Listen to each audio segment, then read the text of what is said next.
قرآن مجید فرقان حمید کے دوسرے پارے میں جو پہلے دو رکوع ہیں ان کے اندر دو مضامین اللہ کریم نے بیان فرمائے ہیں۔ سب سے پہلے تو تبدیلی قبلہ کی بات ارشاد فرمائی گئی ہے۔ اہل یہود یہ طعنہ دیتے تھے کہ دین نیا لے آئے ہیں لیکن قبلہ وہی ہمارے والا پرانا ہے۔ تو نبی کریم علیہ السلام نے مدینہ منورہ میں بھی 16-17 مہینے بیت المقدس کی طرف منہ کر کے نماز ادا فرمائی۔ ایک دن ظہر کی نماز حضور پڑھا رہے تھے تو دل میں خیال آیا کہ اللہ کبھی قبلہ تبدیل ہو جائے۔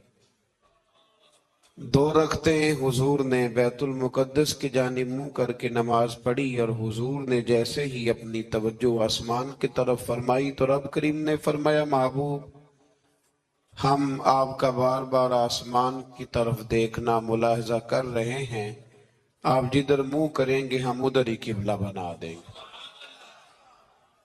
تو اللہ تبارک و تعالی نے قبلے کو تبدیل فرما دیا اور فرمایا یہ آزمائش ہے، یہ آزمائش ہے پیروی کرنے والوں کے لیے۔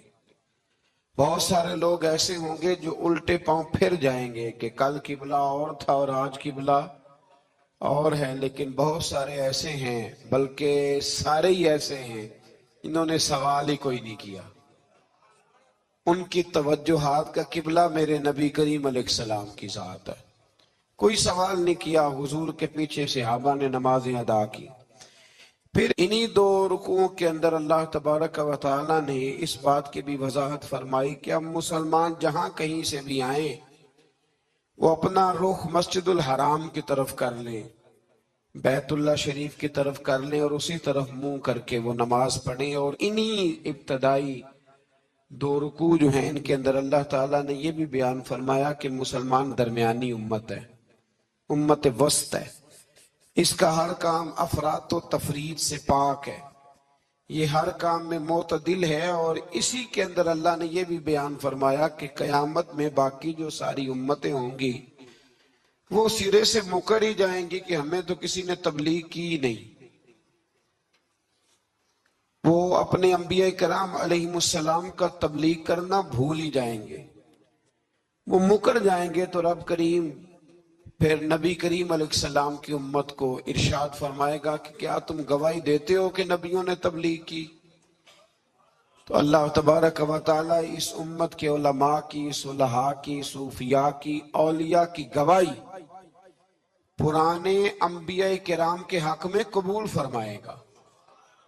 یہ قرآن مجید پڑھ رہا ہوں، اس امت کے اولیاء، صوفیاء، علماء، راسخون فی العلم، یہ لوگ اٹھ کے گواہی دیں گے کہ ہاں اے اللہ، انبیاء کرام نے تبلیغ کی تھی اور تیری دعوت کو انہوں نے لوگوں تک پہنچایا تھا۔ تو اس وقت باقی ساری قومیں یہ بھی اعتراض کریں گی کہ اللہ یہ تو بعد میں آئے تھے، انہیں کیسے پتا چلا کہ ہمارے انبیاء نے تبلیغ کی ہے؟ تو رب فرمائے گا ہاں بھی بتاؤ تمہیں کیسے پتا چلا؟ اور امت بول کے کہے گی ہمیں مدینے والے محبوب نے بتایا ہے، ہمیں نبی کریم نے بتایا ہے، شہداء علی الناس۔ تو امت گواہی دے گی وَيَكُونَ الرَّسُولُ عَلَيْكُمْ شَهِيدًا، اور فرمایا پھر میرے رسول اپنی امت پر گواہی دیں گے، پھر نبی کریم علیہ السلام امت پر گواہی دیں گے، اور اس طرح اس امت کی گواہی اللہ تبارک و تعالی قبول فرما کے باقی سارے انبیاء کرام علیہ السلام کے تشریف لانے کو قبول فرمائے گا، اور اس گواہی کو منظور کر کے اب امتوں پر حد جاری کی جائے گی کہ تمہیں تبلیغ کی گئی تھی، پھر تم نے اس بات کو قبول کیوں نہ کیا۔ پھر جب بڑھتے ہیں نا دوسرے سے تیسرے رکوع کی جانب، تو اس میں اللہ تبارک و تعالی نے دوسرے رکوع سے پہلے ایک بڑا خوبصورت فرمان جو بڑا زبان زد خاص و عام ہے، ارشاد فرمایا فَاذْكُرُونِي أَذْكُرْكُمْ، تم مجھے یاد کرو میں تمہیں یاد کروں گا، وَاشْكُرُوا لِي وَلَا تَكْفُرُونَ، اور میرا شکریہ ادا کرو ناشکری نہ کرو۔ وہ پیر مہر علی شاہ صاحب کتنے؟ مہر علی